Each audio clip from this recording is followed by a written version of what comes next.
Hi everyone and welcome to this video. In this video we want to find the value of this expression 8 divided by 8 divided by 8 times 8 minus 8.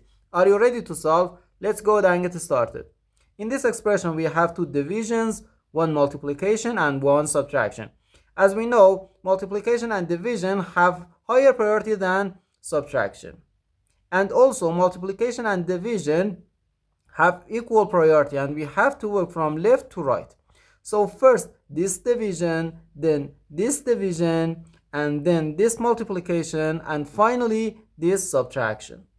Okay, 8 minus 8 8 divided by 8 gives us 1.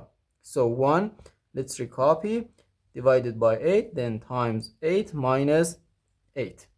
Okay, and note this division, 1 divided by 8. We can write 1 over 8, then times 8 minus 8. We can easily cancel this 8 and this 8. So we have just 1 minus 8, which equals negative 7. So our final answer to this problem is just negative 7.